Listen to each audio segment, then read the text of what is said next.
Hey guys, well in this episode we talked a ton about stress adaptation, the role of DHEA, cortisol, what it means to show up in a relationship and expect your partner to be a certain way, and how we meet challenges with that, right? Yeah, we also talked about that stress isn't all bad and it's something that's temporary, it's a temporary state, and how can we navigate that in a relationship when in the moment everything feels so fired up. Yeah, so it's the full gamut of understanding the stress hormones themselves all the way to relationship dynamics, to being stuck in or out of anxiety or depression, and what are some ways to navigate through all of these challenges, right? And our love for cartoons, because we talk about Puss in Boots, Inside Out, all the things. Yeah, so many life lessons. So many life lessons.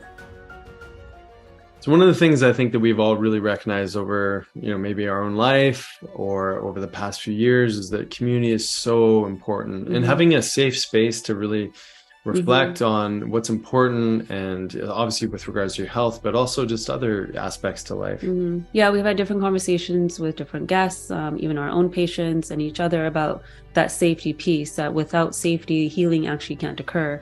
And that this is what we love about some of the groups that we've created, especially our Health Ignited Club, where we come together and create a safe space so that everyone can heal together, grow together, learn together, and really understand what's important as a collective so that we can also work on what's important as an individual. Yeah, and it's interesting because I think there's so much information in the world, right? And it's easy to get lost, and there's all the the how to solve this problem, how to work on this aspect of your lifestyle. And what Sonia and I do is we've got a wide range of different mentors and including the podcast guests that we've got a chance to connect with.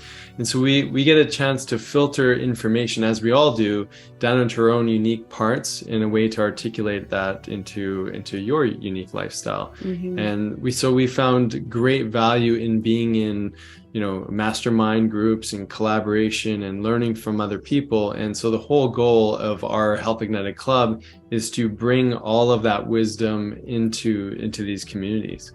So we'd love for you to join that community. There's already amazing individuals in there so we can support each other, because really if we become more aligned with ourselves, that's when we're going to make change in our own life and everybody else's. Yeah, so if you find out more, go to drsjensen.com and you can learn more about the Health Ignited Club there.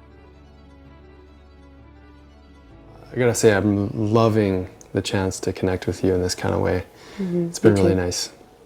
So today we're gonna be talking again a little bit more about the brain and the hormonal system, but we really wanted to help people understand the role of DHEA and sort of the adrenal system, and what does DHEA mean, and its relationship to cortisol, how we perceive and relate to stress, how we recover from stressful events, why we may not recover very well at all, and sort of jump into conversation just around stress and some of these hormones of stress and how that may be showing up as a problem in our lives. Yeah, I think that's everything, because that stress that we feel will invoke an emotion, and then that emotion is where we react from, and then that will challenge a situation or remedy a situation.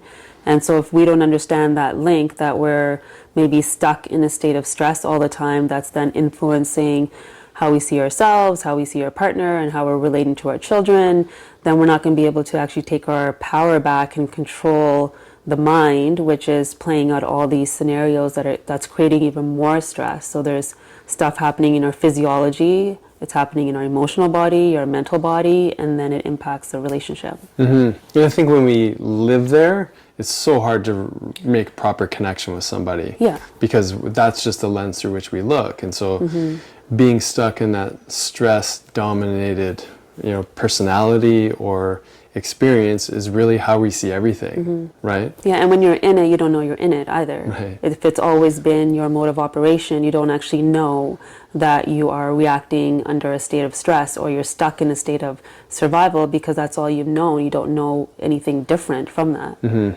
So we watched a movie yesterday. Yeah. So cute. It was Puss in Boots. Oh, yes, yeah. And it's part of, it was such a really great metaphor for perception, right? And so there's three main characters. I mean, there's a lot of characters that got a chance to look at this map. And this map really, it sort of highlighted the insecurities. The fears. The fears, the big life worries. It highlighted on this map. And so each individual in the story, when they looked at the map would change. Yes. And it was such an amazing metaphor for life, in that you could put, or plug someone into any situation, and you're going to get, like, say you pluck 100 people into a one experience, they're all going to see that experience completely different. And so I think that so much correlates to the hormonal system. But maybe break down some of that, like what you really appreciate about that metaphor. Yeah, well, we'll give a specific example of one of the characters, not to spoil the movie for anyone, but the little dog, he was like the positive mind. Yeah. Right? You could really see that everything was from a lens of like how this is working for me, this is so great, I got this out of this challenging situation. And so he was sharing his story of his old litter that, really picked on him. And one day they did a funny thing where they put a sock. They're playing hide and seek. They played hide and seek. He could never find them, but then he'd find them. But the last part of it, he was talking about how they stuffed him in a sock and they put a rock in it, I think, and threw him in the river. And he just thought it was so hilarious that he bit through it and he got a sweater out of it, whereas they couldn't find him because they were playing hide and seek and he won. So he's telling this story to the other characters and they're just like, oh my goodness. Yeah. Like he's not even seeing what they did to him, but instead he's seeing what he gained from the situation. And so many of us operate either from that positive mind of seeing like everything's amazing and everything's working for me, and then some of us are stuck in the negative mind, which is more protective and more vigilant and really looking out for the mistrust rather than the trust. And then there's some, very rare, that operate from the neutral, which is usually individuals that are spending lots of time meditating. They're probably monks that are really studying the art of being present, but we're all often stuck either in one or the other instead of gathering information from the two to make that neutral decision.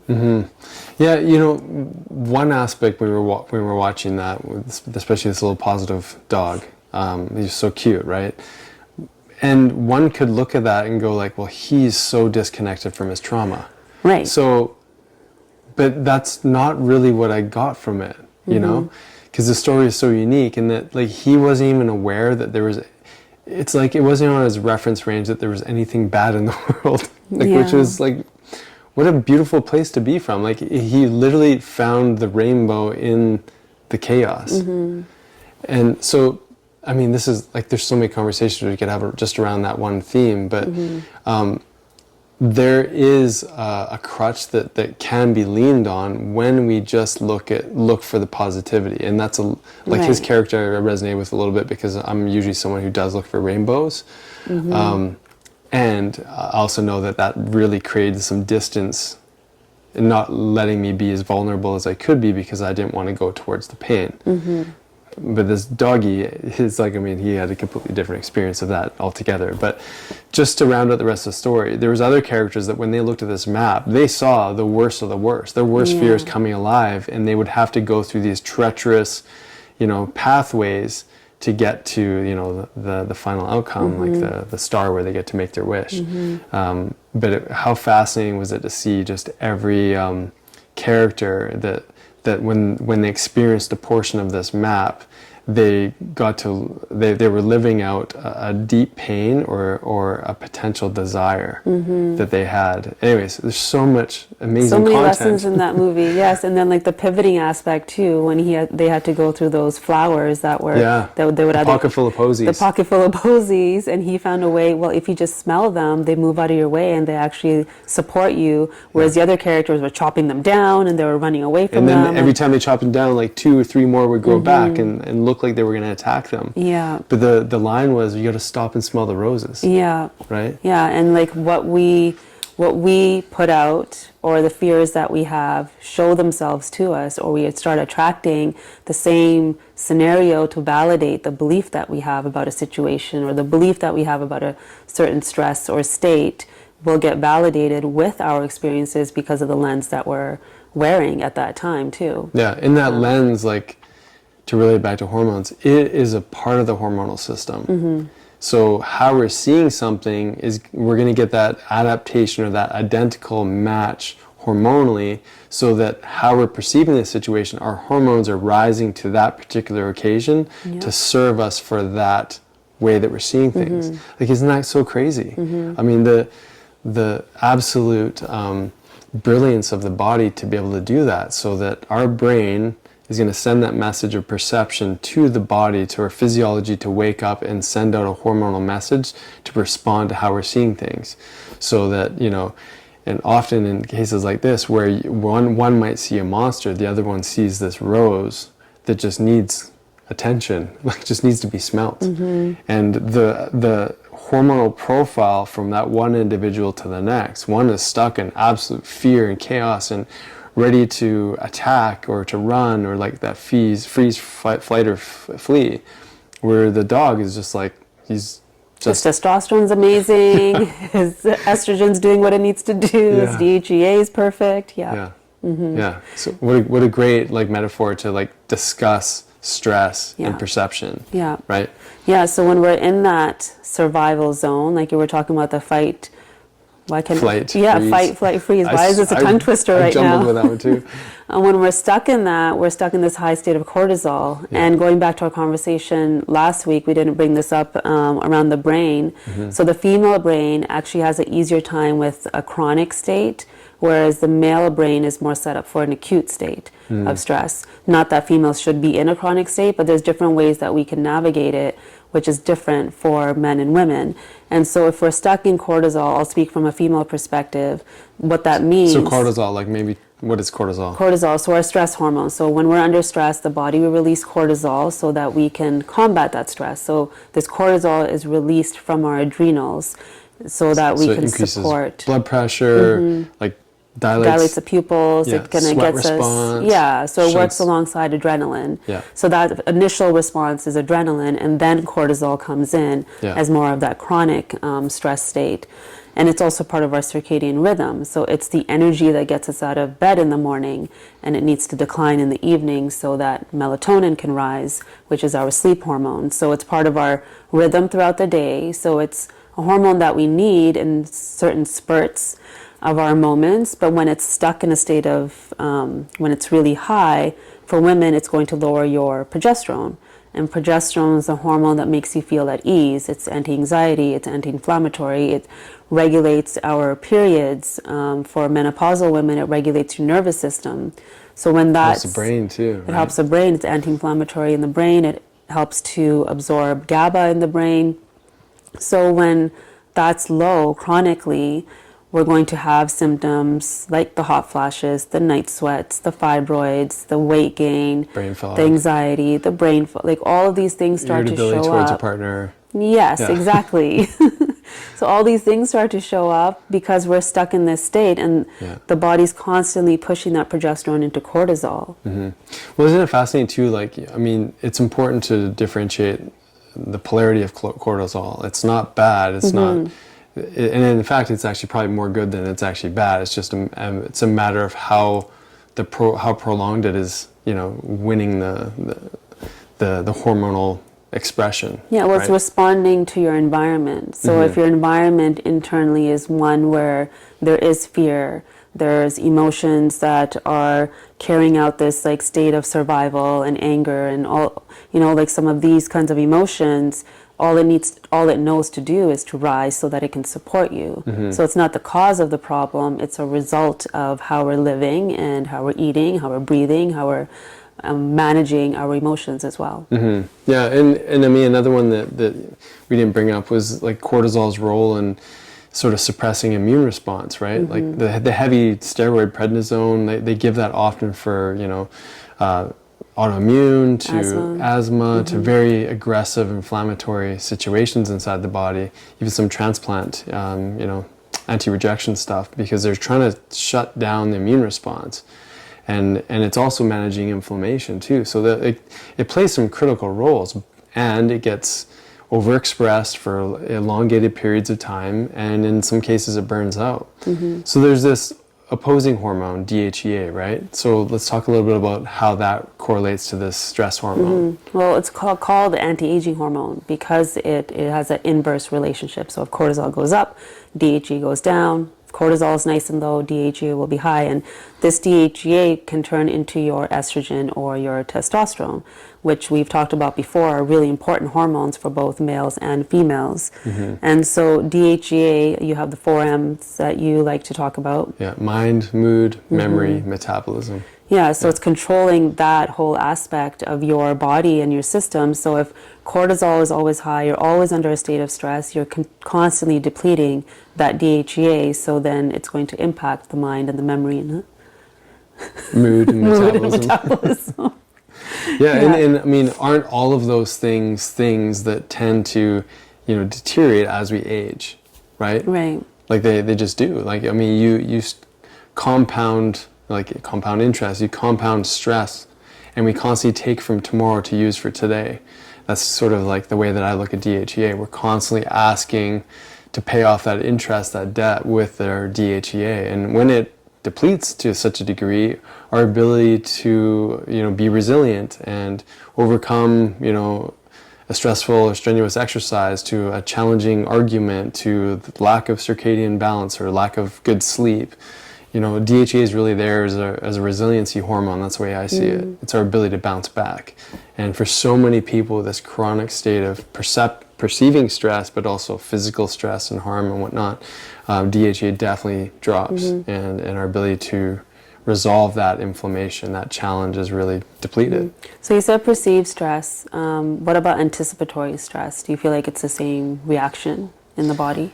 Well, I think it's probably slightly different, neurochemistry, but I think it's very similar. I mean, perceived stress is thinking that something bad is going to happen, or the thing that we're experiencing right now is perceived to be bad, and so therefore our hormones are going to adapt to that perception of how we're experiencing things. But as you said, like anticipatory, that would be something like some future unknown event that we have yet to experience, that we just perpetually engage in that thinking around it. Well, that's the ruminating. And Right. I know I'm guilty of this, of having a conversation with someone in my mind over and over again that hasn't happened yet, that may happen or may not even happen. And then you're playing that out, but then your body is reacting as if you're in that conversation. And if that internal dialogue is challenging in your brain or your mind, and then the body and the physiology will react that same way. It'll give you the cortisol to help you in that moment. So that anticipatory stress, I mean, for me, it's also when I'm giving talks, for example. Months before, all of a sudden, I'm on stage and feeling stressed out, and I know I'm doing this to my body. I know I'm creating this stress, and I have to work really hard at like unwiring that imprinted stress, because obviously it's from a past experience of my own, or that fear of speaking and all these things that show up. But those beliefs then frame the present moment, even though the future moment hasn't even happened. Yeah, I mean, it's two things I want to ask you. One is like there's this dance between anxiety or anticipation and then depression. But there's also, I want to ask you what the physical manifestations of this anticipatory stress that you feel, which essentially is that high cortisol, depleting levels of DHEA. But like, what are all the symptoms? Like GI, like brain, sleep, like sort of walk us through what that stress could look like. You know mine, that's why you're bringing it up. Well, I think, of course. Mine is GI. That's specific. Yeah, that's very specific. But even months before, I find a really hard time to be present. So it takes you out of your present moment, because you're already in the future thinking about what's going to happen. And so it takes you out of the present moment. It creates brain fog because of that. It also will shift your gut health and your GI, that anxiety feeling in the belly. It's going to change how you metabolize food. You're not going to be able to digest food because you're having a challenging time digesting life in that moment too. So it changes your whole physiology because you're thinking about a stress that's going to come. Yeah, think about how many people actually stuck there without even all the time recognizing it. Yeah, like you wake up in the morning and you're thinking about making lunches for your kids, or the schedule for the week, or there's a deadline at work, or it could be anything, a conversation you have to have with your partner, or taxes coming up in a couple of months. All of these things will create the same impact. You're very stressed right now. Yeah, listing it all. Yeah, so that's anticipatory stress. That's how like it manifests in your body. But it would be very like that would probably be very similar for a lot of people. And what's interesting, I think, bringing this up is that how many people come to see us for GI health, for brain fog, for like overwhelm and anxiety and fatigue and like all the things, right? And it just kind of goes back to the same hormonal imbalance because we're pressing the gas pedal for cortisol and we're not building up that reserve of DHEA, right? Yeah, so how do we do that? Yeah, well, the next, let's get there, but the next thing I want to ask you about was just, okay, you explain the hormonal picture for high cortisol, lower DHEA, and more of this anticipatory, like prolonged perceived stress. What's depression in that sort of, mind chronic stress state and DHEA? Like what's happening there? Well, I'll speak to it from like the mind stage. So we've talked about the positive mind being the one that looks at the rainbows, and the negative mind is very vigilant. So when you're vigilant and you're trying to protect yourself, and that's the lens through which you see everything, how that's feeding the hormones is that it's actually creating a sense of depletion too, because of that state of stress that's creating. So your dopamine is probably lower. Yeah, your cortisol is probably low too, right? Cortisol is low because now you're actually in a state of burnout. Your serotonin is probably lower as well because of that burnout state. So all of these neurotransmitters, these hormones are speaking to one another, but when there's this state of depletion, that's usually what depression will feel like. And then when cortisol is high, your sex hormones are low. So testosterone and estrogen and progesterone are all feeding the brain. They're increasing circulation. They're creating this opportunity for GABA, serotonin, dopamine, and all of these neurotransmitters that help us feel good rise. But when we're in that state of chronic stress and we move from that like high state to that low, more burnt out state, that's usually where depression shows up. Yeah, absolutely. So the hormonal system can definitely swing from one to the next. And we know even just like clinically, when we're mapping someone's brain, we can see electrically where is the brain getting the most attention and where is it stuck in a sleep state versus where is it more activated. But like even looking at the balance of anxiety, depression, it's literally looking like you said, sort of how much fuel do you have in the tank. And so if the brain is depleted or it's stuck in that sleep state, you're going to be more stuck in that state of depression versus like that anticipatory stress and perceived stress and mindset and how we're seeing the world and all of that can be more of that sort of cortisol dominant. And this is also why I think people can also swing back and forth because there's so much dysregulation going on and there's such a disconnect from solving the actual issue at its core versus like constantly just dealing with the symptomatic reality. And then when we look at those two as well, anxiety is usually when we're stuck in the future, and depression is usually when we're stuck in the past. So again, that solution shows up in that neutral mind again and staying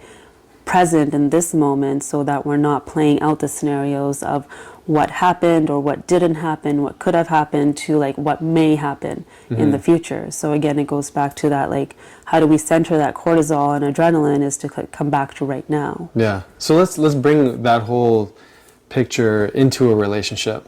So there's this whole hormonal dynamic that's happening as a result of our lifestyle choices to our past history to our trauma to the perceived stresses or what have you, and then we're in a relationship.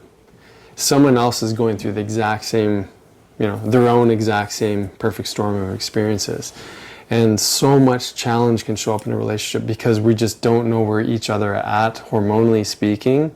And why can't we connect with our partner? Like, what needs to happen or what's going on in those kinds of situations? I think first understanding what stage maybe your partner is in terms of are they in that more anticipatory anxiety state? Do they stay here more often? Are they in more of that burnout state and do they stay here? And what does that look like? 'Cause sometimes burnout can look like somebody withdrawing and anxiety can look more like neediness maybe. Neediness or being triggered and irritable and whatnot. So asking the other person not what's wrong with you. Very important. Very important in your wording. That. You don't ask what's wrong with you. How can I support you? Where do you feel like you're at right now? Not even what's going on. I don't even like that one. What's the best way I can support you? Yeah. Where's your cortisol at? Can you say, is everything okay? No. No, you can't even say that. No. Because of course How everything dare is you. not okay. Because I'm either over here or over here. Right. So everything is not okay. So that's a given. You could also just do the silent hug. Yes. Could you? Or do you think Yeah. if someone's in anticipatory stress, or they're kind of like they're buzzing too much, like get away from me? Or do you think that would actually just help to bring in that neutral presence? I'll speak for me. I think it would help in that state. The other state, I think I would need help coming out of it. Right. So you need a pep talk over there. Don't need a pep talk. You don't need a mansplaining. I don't need mansplaining, don't need a pep talk. I need to be like, hey, do you want to go for a walk? Yeah. So that's sort of a you slight wanna go- distraction. Not even like connecting to nature. Yeah, right. So knowing your partner, knowing what fuels them and what feeds them, what brings them joy. So maybe in that moment, if you see them in that pain, or maybe you can see them kind of spiraling towards that, it could be that moment of like, hey, let's do this to support them, so that it's not necessarily a distraction, but it can actually create an opportunity for conversation and connection. Yeah, I love that, because it's kind of like seeing someone in a depleted state is like they need energy. So without saying, hey, get your butt off the couch, let's do something, it's like, hey, I plan for us to like take a little time to go outside, go for a walk, maybe see the movie, or like plan maybe like a date opportunity. Or here's a cup of tea. Here's a cup of tea, yeah. Like something that would feed and build, like fill their cup. Nourishment. Yeah. Yeah. Whereas the other one is like, how do I support them just recalibrating out of that buzzy state? And maybe a hug is good there. A cup of tea, I mean, could work on both either sides, end. anywhere. But that's important, because in relationship, I think when we see the other person is going through a challenge, again, speaking from a male brain, it's like, well, I don't like it when they're behaving like that. How do I get them back to like where I like where they're you behaving? feel comfortable. Exactly. Isn't that interesting that we think that? They're making me feel uncomfortable right now because they're like misbehaving and how they're supposed to be. I want to get them back to here where I feel like I can connect. I can connect with someone over there. Like, let's talk about that dynamic, because I think it's really interesting, especially like with this overarching lens of the hormonal imbalance and whatnot. But we have a preference for how we want the other person to be. You've taught me this so well, and we could relate it back to another cartoon, which is Inside Out, and appreciating these different emotional states. But we generally dislike it when our partner is not where we want them to be. Let's talk about that problem. Well, like, because we might be at a certain vibe, right? Yeah. And like, just come off a retreat, I'm feeling like feeling all really the love, good, I'm feeling it all. amazing. Yeah, and then you go home and your partner's overwhelmed because they've been doing the everyday things, taking care of the kids, working, and all of that. But this can happen even just with work too, right? You That's can be right. away at work and just like living the dream. Right. And you come home. Yeah, and it's a different state. Whoa. Yeah. Yeah, so then how do these two individuals help support each other in these different states? So I think the first thing is the pause, recognizing that just because I'm feeling this way, it doesn't mean that they are, and they are not responsible for my state. So that self-responsibility. So if you show up in your home and your partner's overwhelmed from all the day's stuff and activities and everything, and you come back off of a high of like helping people or doing all the things, it doesn't putting mean out fire, solving problems. Solving problems. Yeah, being in action. Maybe it's just like pausing and recognizing that their day was different than my day, so there can't be an expectation that they're going to feel the same. So recognizing that there is a different state and that they are not responsible for how I feel. Yeah. So I can just show up as who I am and hopefully help lift them from that. And then also then on the other side, same thing, not having this idea that I've been in this overwhelmed state that person's going to come and rescue me, but instead I have to take responsibility for that state, know what are my joy things that I can do every single day to help support me to come out of that. I mean, it's so important to look at it from both sides. Yes. Right?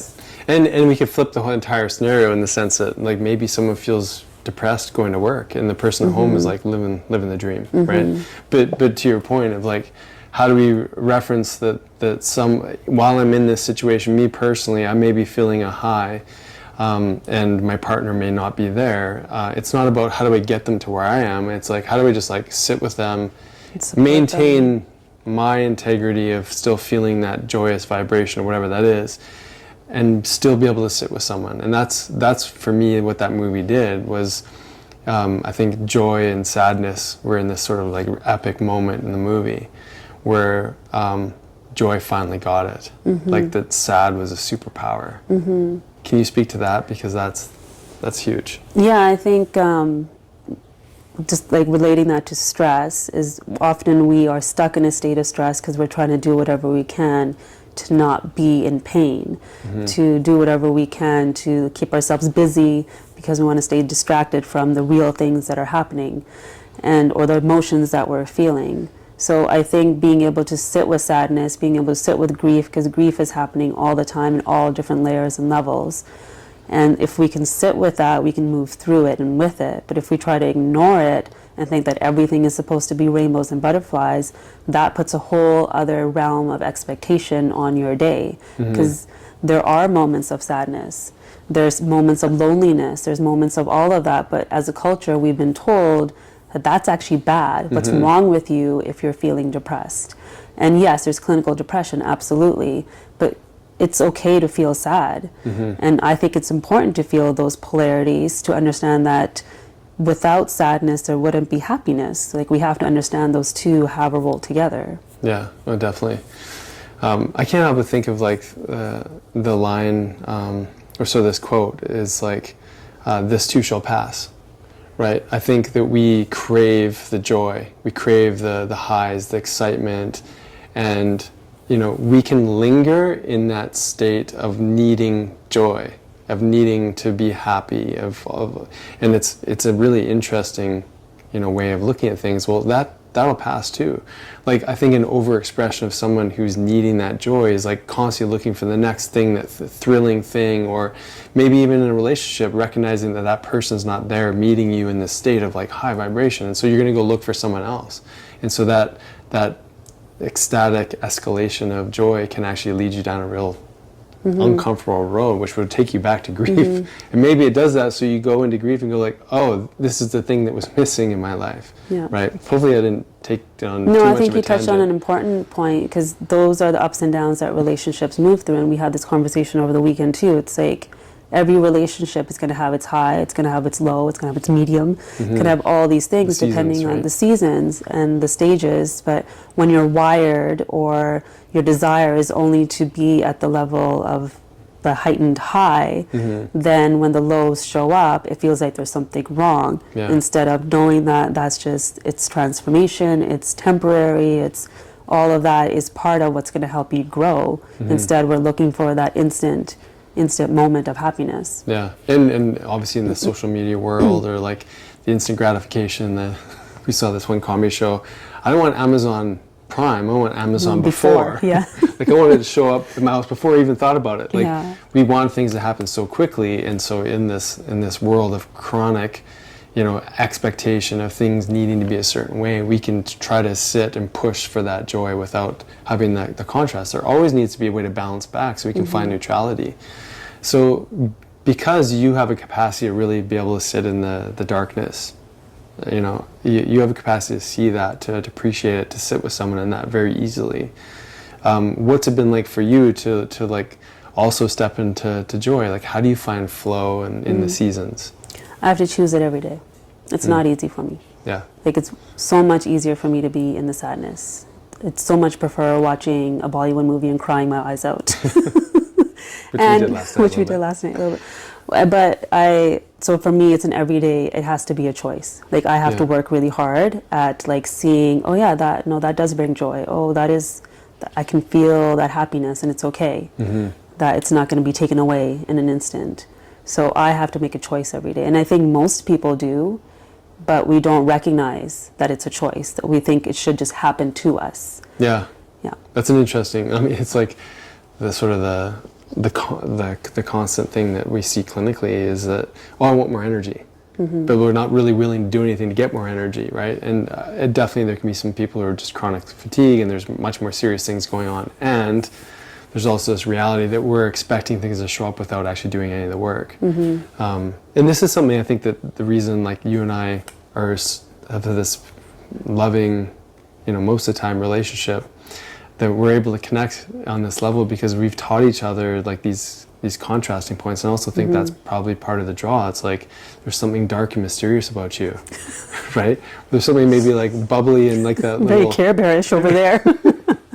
and maybe like that was sort of part of the attraction. And I think that's part of the beauty of dynamic. Jordan Peterson talks about you gotta love to be able to spar with your partner. I love that. It's like giving you. I can spar. You totally can spar. And the nice thing about sparring is that it creates like conflict, which creates an opportunity to resolve something, and I think so often we look for what is perfection versus like what is presence, what is this thing that's going on right here. We got into a bit of a disagreement over the weekend, and like the timing wasn't right. I had an expectation that we had to like solve this thing now, and you're like, dude, I'm maxed out, like get out of my face. She didn't say that, but thinking it. You're thinking it. But we had to like go and sit in our conflict and like sit and like, okay, how am I gonna like talk to her, and like how am I gonna spar this one out with her? And it was so great because like we had this beautiful conversation afterwards where we got to really like hear some of the history of our stressors that brought us into this moment. What do you think about? It changes the perception on stress, that all stress is not bad. Yeah. But it's how we're perceiving it, how we're anticipating it, how the physiology has been imprinted in that moment to react to it. So if we can start to change our lens about stress, knowing that it's something that actually needs to be there to exercise that resilient muscle, that resilience DHEA, like if you even look at when we're actually exercising, we're stressing the muscle so that it can grow. And it's the same thing in a relationship. When there's levels of stress, it's an opportunity for our relationship to grow. So I think just changing that perception of stress is not bad, but instead an opportunity. It can change how our physiology is also reacting, because then all of a sudden our hormones are like, oh wait, she's not staying stuck in it for as long as she used to. Like, oh, she's laughing now. What is happening? I can change my state. And it's your body then starts to recognize that it doesn't need to push cortisol out all the time. And I think so often in a relationship, we look for permission to be how we want to be when the circumstances are right from the other person. So we're looking to the other person to go, okay, I can now relax. Like, and this is putting so much pressure on the other person to show up in the way that we need them to show up. Can you talk to that a little bit? Do you know what I'm saying? Yeah, because we going back to that feeling uncomfortable in our own self. Yeah. And when that's happening, we don't know what to do with the other's emotions or the other person's state. And coming from that male brain perspective, you want to fix it, whereas the female brain wants to explore it all and see what's happening. So when there's different ways that individuals deal with conflict, that also, because of their own personal experiences, it's going to feed that moment too. And so can we just separate ourselves from our partner's discomfort and just be there as a container? Or are we going to get wrapped up in their story too? Because we're so intertwined with our lives. So it's very easy. So I think, again, it goes back to that pause of just discerning, wait, this isn't about me. Yeah. This is about them and what they're moving through. Yeah. And like, it's no wonder why it's so easy to get entrapped in your partner's emotional challenges and hormonal challenges, right? Well, I also learned that cortisol, because we release it in our sweat, when we're next to that other person, it actually goes into the air, the droplets, and then you receive it, and then physically your cortisol goes up too. So this is how we feed off each other when we're stressed. So there is that real feeling like your partner might be going through a moment of stress, and you're going to also feel that stress too. But then you have to take that pause and discern, like, wait, I wasn't feeling like this a second ago. Is this actually mine? It's the same thing when our kids are going through their moments too. If they're producing cortisol and their sweat is trying to release it, we're going to pick that up as well. Isn't that interesting? Because it's like, it's happening vibrationally. We know this from like heart coherence, but it's also happening, pheromones, and that's happening like literally on these molecules that are actually interfacing with each other. Isn't that so crazy? Yeah. We're pretty incredible beings, aren't we? Yeah. So going back to relationships, like understanding that the men and women, there's differences there, even in hormone expression. Like typically men should be running higher DHEA, but not always. Like some, like men and women have relatively, or potentially have relatively similar DHEA levels. Men will have slightly higher. But cortisol, again, relatively similar between men and women. So it's interesting that we've got these stress adaptation hormones that numbers-wise are very similar. And there must be a reason for that, you know? Yeah, so it's how we utilize it and how it impacts our other sex hormones, and how well we're able to dip into them and dip out is going to then impact the outcome. Yeah, because you could see a level on a blood test and not know whether or not it's a man or a woman. But you'd look at testosterone, say, and you'd know whether it's a man or a woman, or you look at estrogen, you should know whether or not that's a man or a woman. So it's so interesting that we have, like, hormonally, we're expressed somewhat similar in our stress adaptation, and this is where life experience and, you know, how we were brought up, our personalities, so many different things are going to dictate that. But ultimately, it's not about core numbers, it's just about this whole milieu and the different orchestra of all the different things that come into a moment. So, and so I know we started talking about this conversation, we kind of went from like the brain and DHEA and the role of DHEA and stress resilience. We started talking about Puss in Boots and some of the life lessons out of that, perception. Then we dove into hormones. Talked about Inside Out. Well, we talked that last week. Was it last week? Oh, maybe it was this week. Oh my gosh, I don't know. Anyways, we talked about cartoons. Talked about a lot of cartoons. And well, no, because we talked about it in our how we're perceiving stress, right? That's right. So for whatever reason, my male brain picked that up, and wow. And I'm tapping into some of that. Yeah. Bigger picture. Anyways, what else do you think is important on this in this role of stress and DHEA and hormones and connecting to your partner? Yeah, I think just that understanding of what's theirs doesn't necessarily mean that's what's ours. And so how can we step in for our partners in their moments of stress to help them kind of unlearn what they've already learned for so long and the imprints that they have, so that moving forward there's a better understanding of what your partner needs. Like, does your partner need space when something's happening? Does your partner need that hug if they're in that anxiety state? Or does your partner just need nourishment, knowing that you're in their corner there to help support them? And sometimes there's something that both are going through at the same time. Like maybe there's a loss in the family, or maybe there's stress with children, or whatever it might be. But even in those moments, each one is going to step into that experience with their own level of experience and their own set of hormones and their own set of perceptions. So just knowing that what they might be going through isn't necessarily what I'm going through. So giving each other just grace, I think. Yeah, and if you think of it's like... not perfect all the time. Like, we don't get it right all the time. Well, of course not. That's why we're talking. That's right. So we're trying to figure Don't it want to out. put pressure on everyone. Yeah. But that's why I love the metaphor of the sparring partner. Like, the sparring partner is there to, like, take some blows.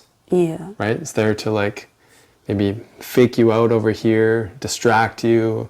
You know, it's so interesting that we could, like, really support one another in that. You know, like, I think the way that you like to talk about it is like more like a dance. Like, you know, you're pushing one way, the partner's pulling back, and there's flow. And there's so much variability, right? Like, a problem today probably, you know, will show up again. And I think it'll keep showing up until we, like, get into it a little bit. And so we, you know, you gotta spar your partner. I think that's the biggest lesson here. Yeah.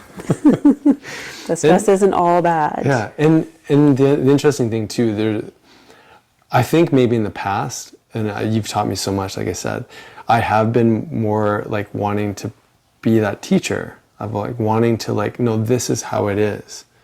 And then I think that you probably played that role a little bit. Well, this is actually how it is. Like, you know, I've learned a lot from you in this, but I think it's important to like do a check with like, where am I coming from really?